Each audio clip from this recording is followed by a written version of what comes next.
Hey, it's a warm, lekker, hearty welcome to you, the listener and the viewer out there. My name is Willem and you tuned into a lekker, exciting and technically orientated episode of the Professional Plumber Podcast.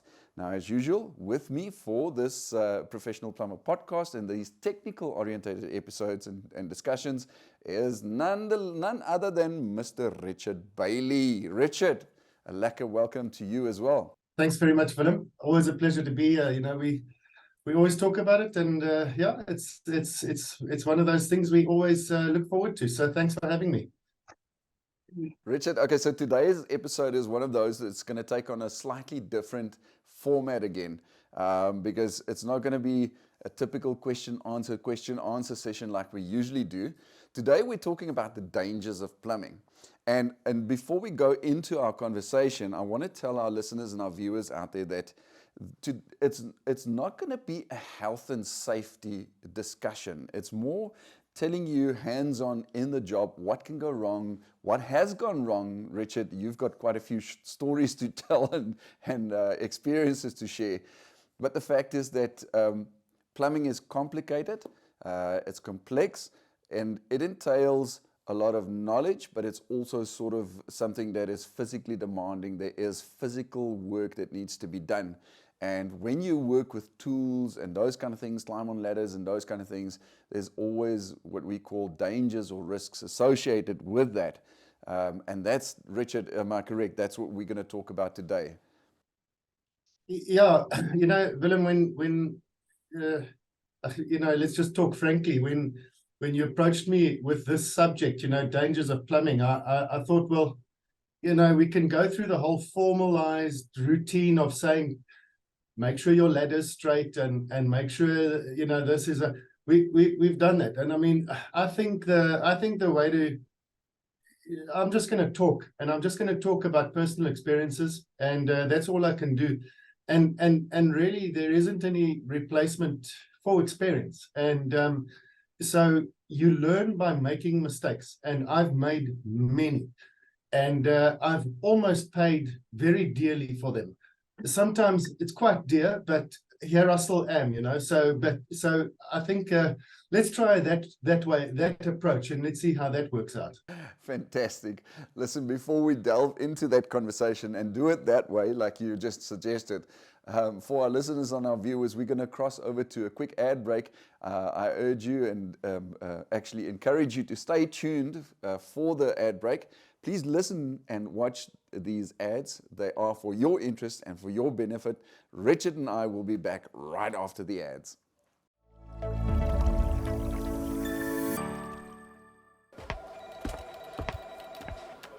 Good day. How can I help you? Hi. I'm here to log in my COCs, but I seem to be having an issue with my computer. No problem. But did you know that you can log your COCs using an app on your cell phone? Oh, what app is that? It's called the App Plumber. Do you have a smartphone with you? Yes, I do.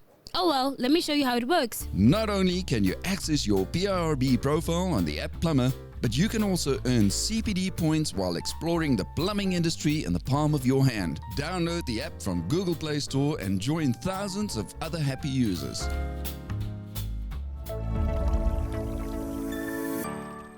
Hey, welcome back. You're still tuned into a lekker technical episode of the Professional Plumber Podcast with myself, Willem and Richard Bailey. And as I've mentioned in my introduction to this episode, that today we're talking about the risks associated with plumbing work, the physical aspect of plumbing work. And of course, we can refer to it as dangers as well. But Richard, in my introduction, I said that plumbing is a complex and an intricate job. And it requires a lot of knowledge, technical knowledge and theoretical knowledge. I like how you put it in your own terminology. You use the term, it's a knowledge-hungry profession. But the fact is still that there is a physical work aspect to it. There's a physical job part of it that requires physical labor, physical work that needs to be done. And certainly, if from everything that I've learned about plumbing over the past few years and in these podcasts that we have, Certainly there must be, for a lack of better terms, dangers or risks associated to the physical aspect of plumbing. Is that so? Yeah, Willem, 100%. I mean, you mentioned it. We do a lot of theoretically based or theory-based discussions here with regards to technical stuff and what is allowed and what's not allowed. But at the end of the day, stuff needs to happen, and pipes need to be installed, and walls need to be cut, and bricks need to be laid, and that's the physical part of it. So you can dance around it as much as you like. If you're going to be a plumber, you're going to be doing something physical pretty much every day, all day. Yeah. So yeah, and it comes with inherent danger. I mentioned to you earlier that the best way to learn is through mistakes, and I've made many. So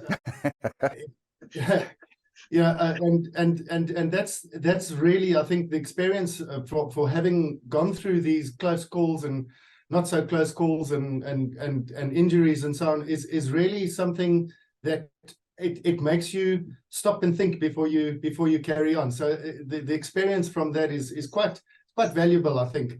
And I've been pretty lucky in my career not to have had permanent or very bad injuries or loss of limbs and that sort of thing. But it's part and parcel. It's part and parcel of the trade, eh? You mentioned that one of the best ways to learn is through the hard way, but sometimes learning through the hard way can have a dear price to it. In some instances, especially when there are risks and dangers associated to your specific something that you're doing, that dear price that you can pay can either be your health or alternatively your life, for that matter. I mean, you could lose a limb or a thumb or an eye, or you could break a leg, or eventually, you can lose your life, for that matter. That's a dear price to pay if you sort of either don't do things in the correct way, or if you're negligent, if you don't think about what you're doing, if you don't take your own health and safety into consideration. And I did mention in my introduction that we're not going to take this from a health and safety perspective. I mean, there are health and safety webinars and health and safety discussions. This is not a health and safety discussion. This is purely to show you from a plumber's perspective, Richard, from your own perspective, the things that you've encountered during your years in your trade and the physical labor that you've done, the physical work that you've done in plumbing. Can you tell me quickly, Richard, let's break the format of how we usually do these episodes. Let's talk about experience that you've had and things that you have come across, things that you have, let's call it examples of things that actually is dangerous or can have serious risks associated to it. Willem, it can't be overstated. I want to be honest. I mean, anybody that's a plumber knows what I'm talking about. When I started plumbing, there were no health and safety checks. Nobody checked up. Nobody cared. Not your foreman, not your journeyman, not your boss, not you, not your colleagues. Nobody cared. And people got injured all the time. And it was just one of the things. So, I mean, let's take some examples. My eyes, and this is not a Richard Bailey pity party, Willem. This is my experience. This is my eyes. I've had 2 penetrations into my left eyeball. The one was a piece of asbestos because the guy was cutting an asbestos pipe about 10 meters away, 8 to 10 meters away. I was watching him, and a piece of asbestos went straight in. The doctor could see the laceration, but the asbestos itself can't be picked up on X-ray, and it's not magnetic, so they couldn't take it out. So that's still in there. The second penetration I had in the same eye, in left eye, in my iris, was a piece of metal. So luckily they could find it in terms of the X-ray. They could find it and they could pick it out. So they actually had to. I remember that they gave me some numbing eye drops. And they came with a little miniature little spear, and I could hear the little picking like this, like when they're picking against, and eventually they got it out. So eyes are constantly under threat. You've got grinders, where you are cutting. When you're chopping bricks, you got split fragments of bricks and mortar and stuff going everywhere at high velocities. Any building site where you've got work happening, you've got flying and traveling objects, and you just don't know what is going to happen. It's a blink of an eye, excuse the pun, but all pun intended. And the next thing you know, you've got serious problems. And I was, as I say, again, either one of those injuries could have been much worse. It didn't affect my sight. The other thing with eyes, after years and years and years, is sun, wind, and sand. And I have, if you have met me, and if you've ever spoken to me face to face, you'll see in my right eye, I have a band of red almost that travels across my right eye. And that's from squinting in the wind and sand and stuff constantly for 30 years, you know, of just stuff hitting my eyes. Lungs, you know, dust, fumes. We chased walls and we chased walls. So the plumbers chased the walls when and we didn't have specialized masks. So you wrap a t-shirt, and the dust you generate when you're chasing a wall with a normal grinder. In those days, we didn't have dust extraction and those sort of things. The dust you generate it's clouds of it. You can't even see your hand in front of your face if you're in a bathroom. I want to say to you, as a consumer, I as a consumer, we complain about that dust, né? We complain about the filth it creates in our house when a plumber comes to work at our premises. But now you can only put yourself into the shoes of the plumber who's actually chasing that wall and grinding away in that brick and mortar and that cement, and the dust that they must endure and breathe in. It's crazy. It's crazy. And I think back on what I mean, I would never do it now, but I'm 50 something now. So I'd probably die if I did it now. So, but this is what we did. And I mean, it takes a toll. It takes a toll. The fumes that you generate when you're welding, for example, when you soldering, when you're using a blowtorch for other stuff and burning stuff, you generate all kinds of toxic fumes. You breathe it in. You don't even think about it, because in 3 seconds time, you go outside, you cough, you drink some water, you're fine, but you're not fine. So it's a cumulative effect. Sunburn. My daughter will shout at me, and she still shouts at me, because to me now it's too late. I've got, I've exposed my skin to all kinds of sun for many, many years. And I mean, she says to me, "Where's your sunblock?" And I never use it, because it's just, I mean, it's damaged. If it's damaged now, it's damaged already. So No, don't lie, Richard. It's because you're a man and you're tough and you don't want to put cream on your skin, isn't it? Exactly. But you don't think about what the damage that you cause. I mean, skin cancer is no joke. No, it's no joke.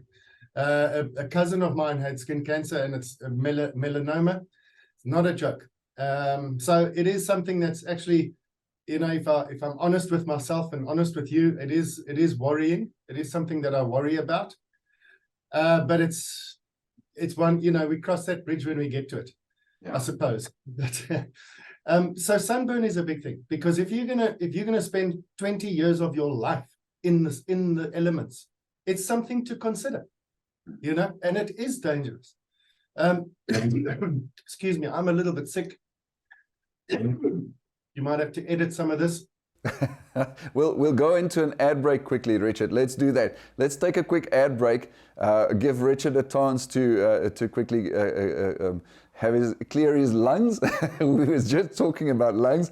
Richard, we're going to give you a chance to quickly clear your lungs. For our listeners and our viewers, let's cross over to a quick ad break. Please do stay tuned. Please do listen to those ads. Watch those ads, because they are, again, for your interest and your benefit. Richard and I will be back right after the ad break.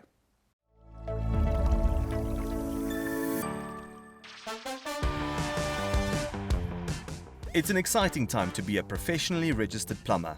The PIRB's leaderboard provides plumbers with the opportunity to be placed onto a ranking system to see how they perform amongst their peers around the country.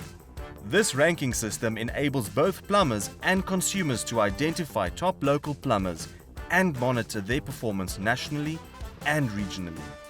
Consumers will always look for the best, and at the top is where you'd want to be. It is therefore very important to be dedicated to continuously upskilling yourself through continuous professional development activities. The CPD points you accumulate during the CPD program will allow you to be rated on the leaderboard as you grow. The ranking system runs on a 3-month rolling average, where you can find yourself at the very top by accumulating more points than your peers. Top-ranked plumbers also stand a chance to win prizes through a lucky draw, where winners are announced on the PIRB's Plumbing 101 shows on YouTube. Do not miss out on the opportunity to be highlighted as an elite plumber in South Africa. Start accumulating points and become one of the best. Get skilled, get rewarded.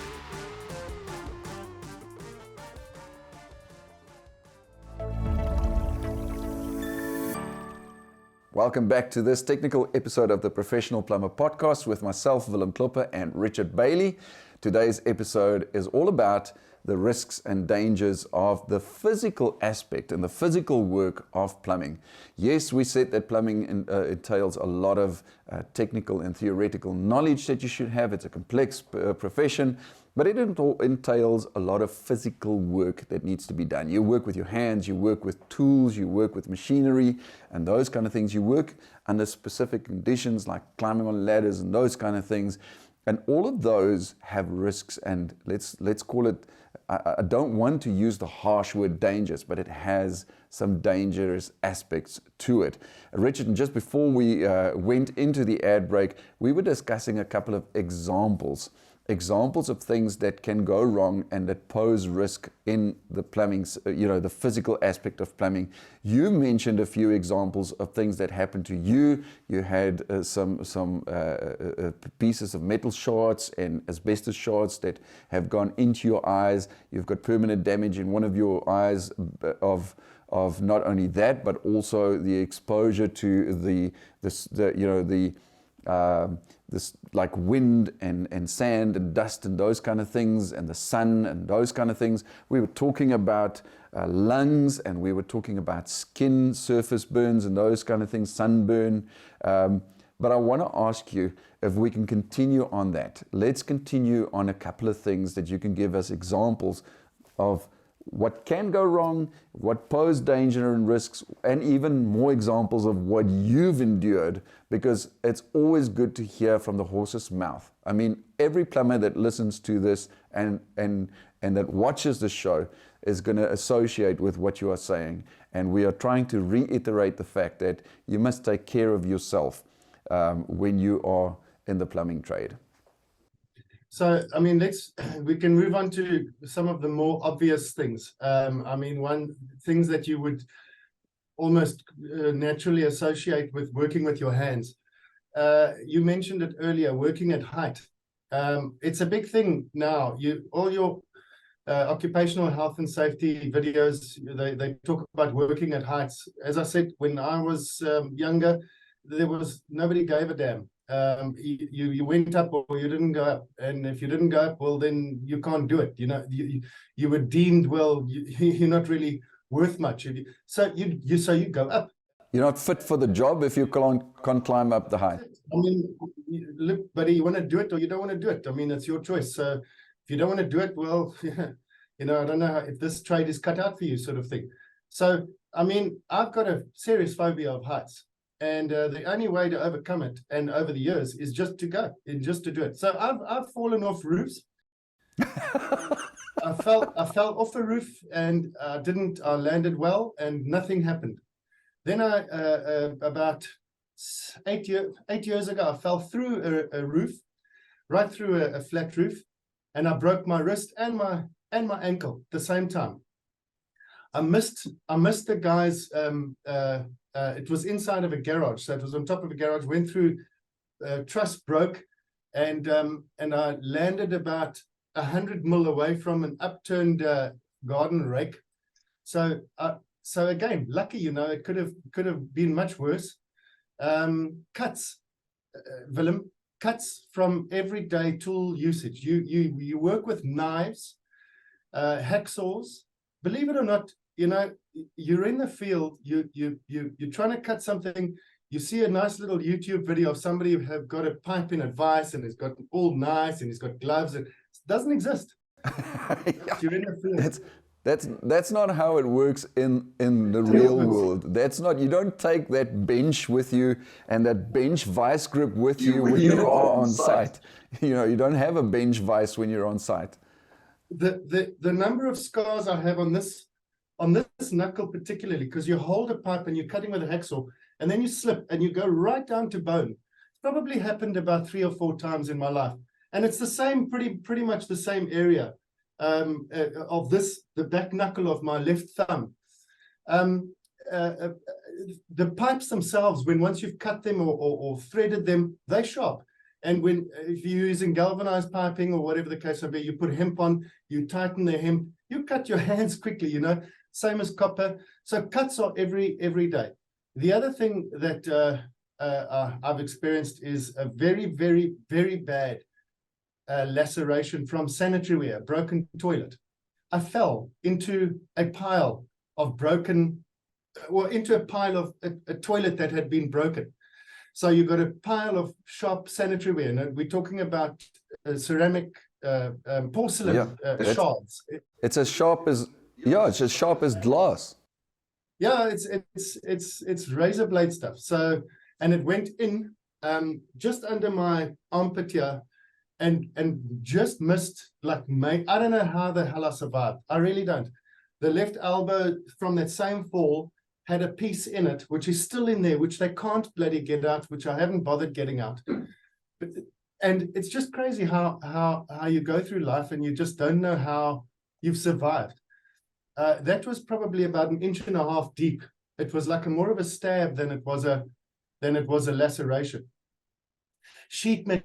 I did lots of sheet metal work when I was an apprentice, and that stuff cuts you. So I've got scars all over my hands from very deep sheet metal cuts. One in particular I remember. It was on top of a roof. Anyway, I was doing a box gutter, and I slipped, and it sliced me right down to the bone. And that was, I think, right early in my apprenticeship. So cuts are a big thing. Burns. You can imagine we're working with all kinds of hot stuff. When you solder, you're soldering capillary fittings, especially if you're doing it above you with no eye protection. Flux spatters. It gets in your eye. It burns you. Solder, molten solder drips off. It doesn't burn for long, but it's a nasty little bite. And especially where it lands, depends where it lands. Rope burns. We used to lift geezers up and drop geezers down from roofs with ropes, 2 of us. And sometimes the rope isn't so lekker, and your partner gets cold feet and lets go. And you got 2 choices. You let go and damage, yes, and then it costs you thousands of rand, or you hold on. Yeah. And if you hold on, you got proper rope burns more than once in my life. And it's one of those things. I mean, if Chris could see could hear me now talking about the way we work, he would be beside himself. But this is what happened. Yeah, the fact is, just to get back quickly to that rope burn, Richard, the fact is, it hurts for that moment, it burns your hands for that moment, but now the fact is that you've got to leave that site, go to the next site and continue your day and perhaps also the rest of your week with those rope burns on your hands. And it's things like that people don't consider. You can say, for that moment, I wasn't wearing the correct protective gear, the hands, the gloves, and whatever the fact is. I wasn't thinking of it, but think of the impact that it has on the rest of your day. Yeah, it does. And I mean, it's just one of those things. You have this in-house banter when you're working, and I mean, if your mate has injured himself, you rip him off, and then you injure yourself and there's blood everywhere, and then he rips you off, so it's just one of those things you get over. And water, Willem, I mean, we work with hot water cylinders, but we also work with solar cylinders. Yes. And that stuff gets hot. and especially if it's not set up properly and there aren't the correct valves. And so we've spoken about it before, but there is potential to get proper third-degree burns from water. I haven't had any in my career, pretty close, but not yet. Thank goodness. But I've seen guys that have had. So that's the thing.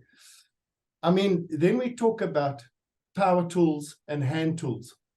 You know, power tools, it's obvious. The kind of injuries that are going to occur from power tools, drills, you know, drill bit penetrations, whether it's deep or shallow, just slips, and lacerations and skin smears, grinders. I haven't had a serious grinder accident myself, but I've been witness to two. My apprentice was grinding. He was chasing a wall above his head, or just about the same level, and something slipped and it caught his forearm, and it cut him about 250 millimeters diagonally down his forearm, and it didn't nick veins.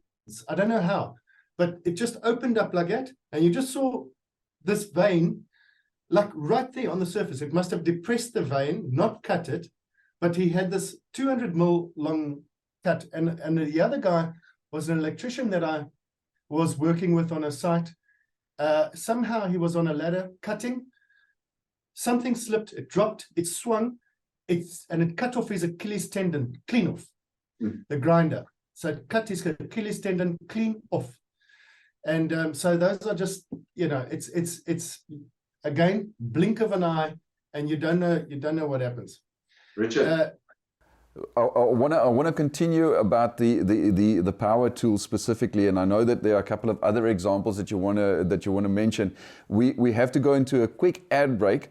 Let's do a quick ad break, and when we come back, we're going to close off the episode with just a few more examples. We're gonna run through the rest of the power tools and the examples thereof. But for our listeners and our viewers, do stay tuned. Again, listen and listen to and watch these advertisements. They are for your benefit and your interest. Richard and I will be back right after this.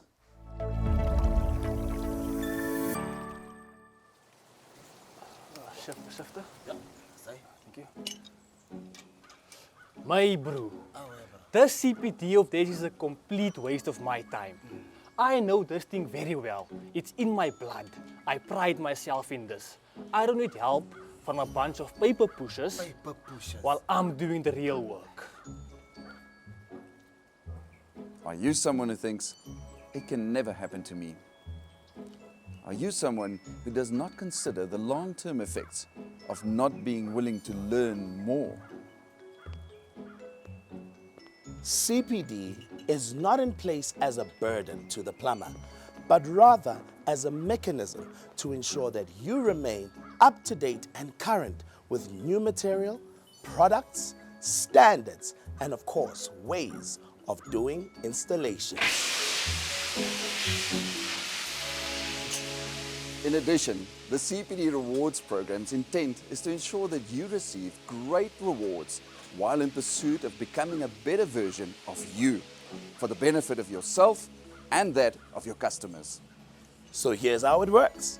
Depending on your level of tiers, whether you are blue, bronze, silver, gold, or diamond, you stand a chance in being rewarded with discounts on COCs, Proud Plumber t-shirts, your annual renewal, and of course, various other prizes.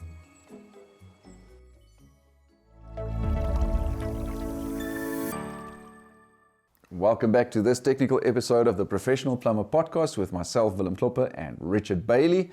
And in this episode, we're talking about the risks and the dangers associated with the physical labor, the physical aspect of plumbing work itself.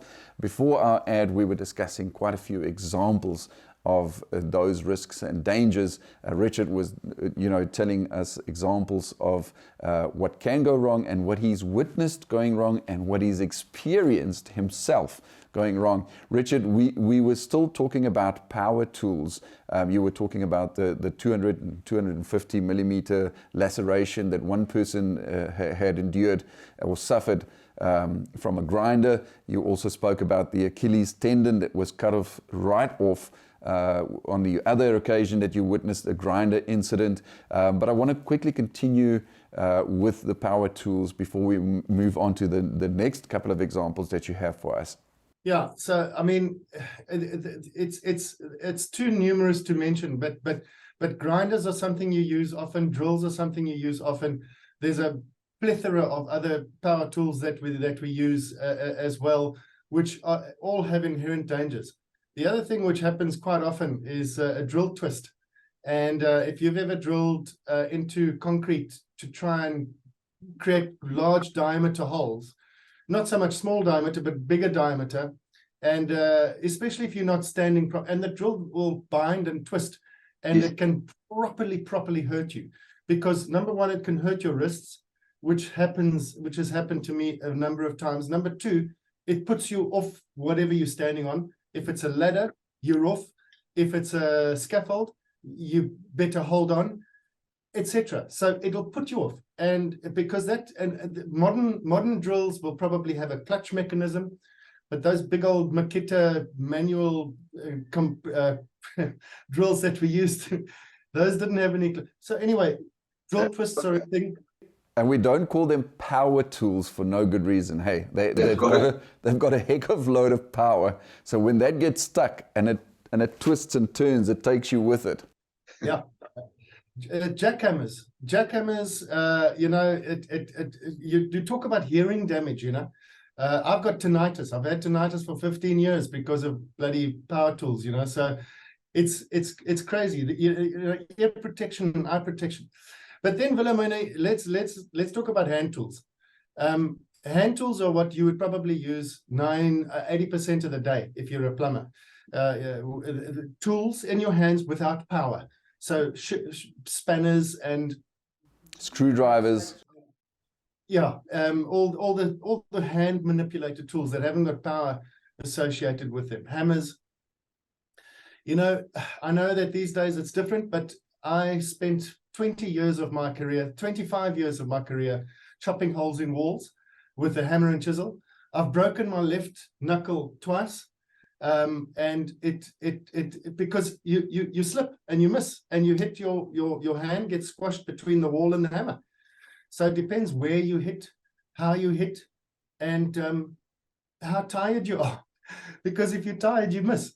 So it's muscle memory. So broken hands. It is what it is. The lacerations and skin smears you get from hammer and chisel are dime a dozen. It just happens all the time. It's not even worth mentioning. So you talk about crushing and pinching injuries. Big crushing injuries like hand crushing, dropping stuff on your hands, but pinching injuries from pliers and smaller stuff, pinching like your fingertip between something, you lose nails. Blood blisters are a part and parcel, but they're a hindrance. It's not so lekker working with a very painful fingertip for 3 days, but that's the sort of thing that just happens, as I say, all the time. It is not, you can't be a plumber and expect not to have these type of injuries on a regular basis. Hacksaws we've spoken about, they cut you nastily because it's not a clean cut. It's a rip. Because they've got teeth, and those teeth are invariably dirty. So whenever you cut yourself with a hacksaw, if your immune system's not so lekker, it'll get infected and you're going to have to open it up again. So hacksaw cuts are not so lekker. Troweling, brick trowels. When we did a lot of building and plastering in that, and when you're chopping bricks, you need to shape the brick, but you do it with a trowel. You break it with a trowel, and you miss, and you just nick your finger. I'm very lucky. I haven't ever taken a tip off, but I know guys that have. If you miss by far, half an inch, your tip is gone, and so it is what it. It happens. Lastly, Willem, what I want to just talk about, and this is something which is actually very close to my heart, because I broke my back when I was 16, and I and then I became a plumber.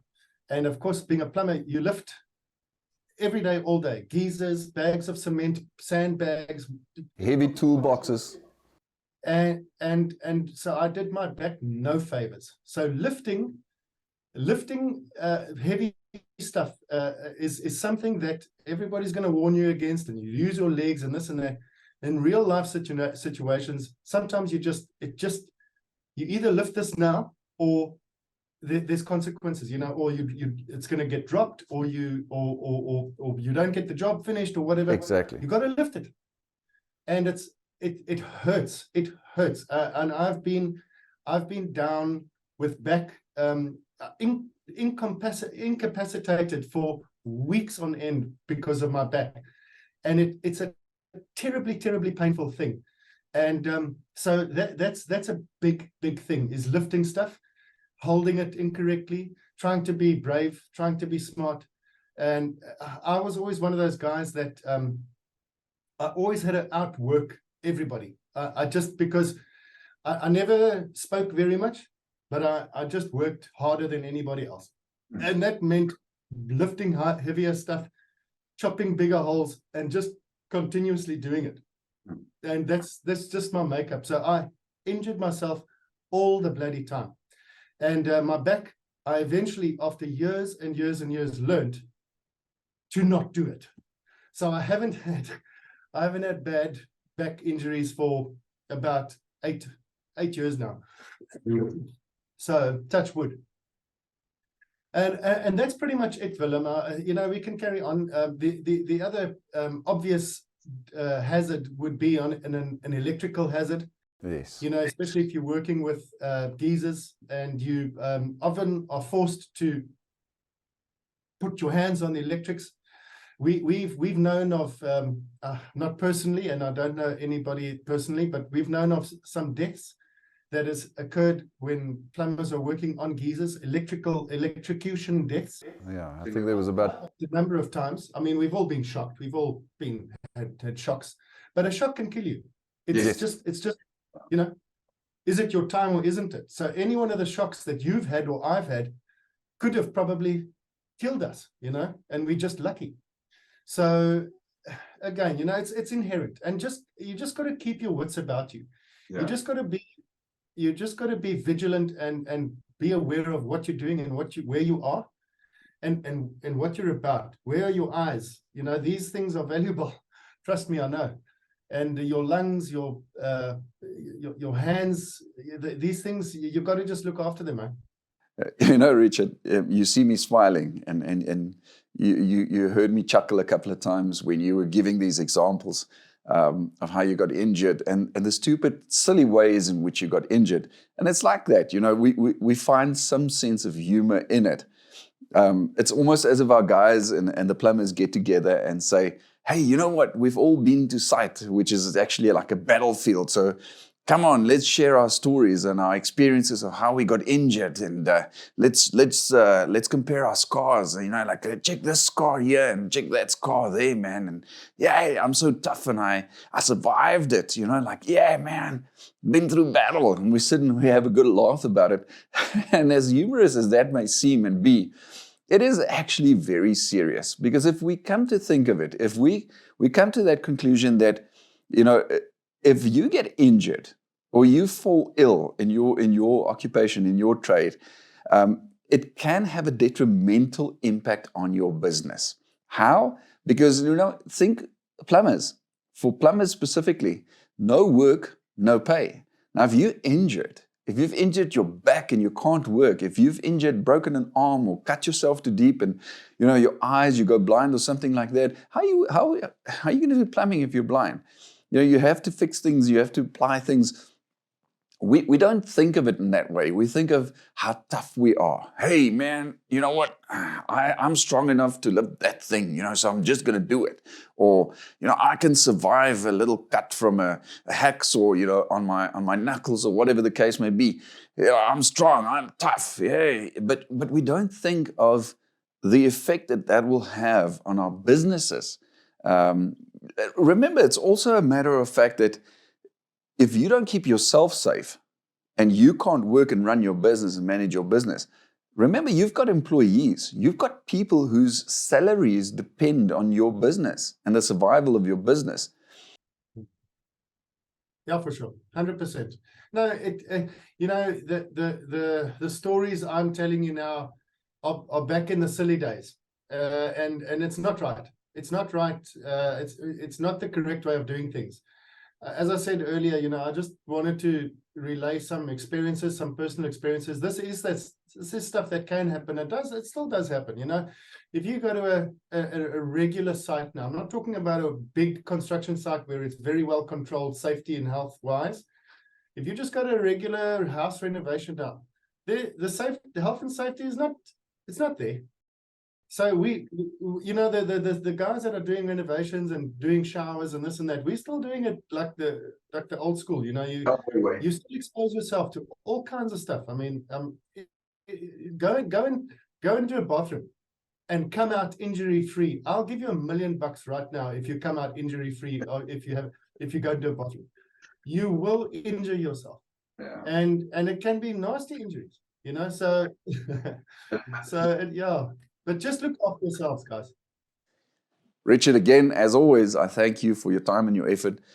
Thank you for sharing your experiences and things that have happened to you. I mean, it's always good to hear from the horse's mouth, directly from the horse's mouth. I mean, plumbers that are listening now and watching this show, they can relate to what you're saying because they've been there, they've had those bruises, those breaks, they've had those archives, they've had the injured backs, they've had the cuts on their knuckles. They can relate to what you're saying because we're hearing it directly from the horse's mouth.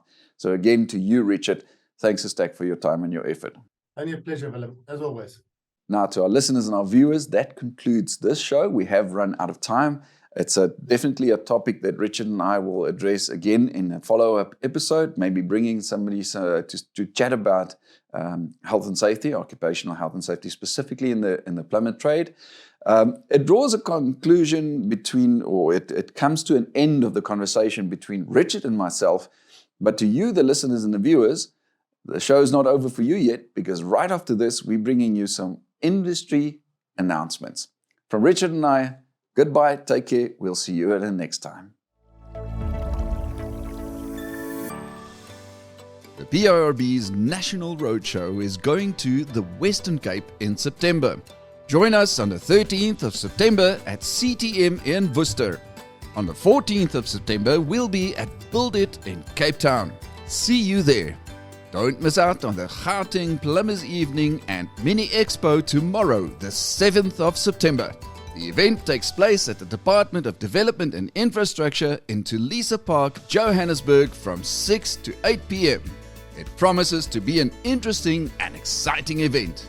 Stand a chance to win a toolbox or spa vouchers when you play the PIRB's CPD Rewards Scratch and Win games on the App Plumber mobile application. Each user gets 2 opportunities per day to play the PIRB's CPD Rewards games.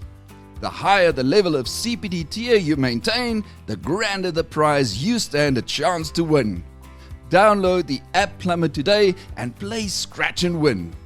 And lastly, don't forget to send all your plumbing or industry-related questions via email to communications@pirb.co.za or via the PIRB's WhatsApp to 079 833 6930.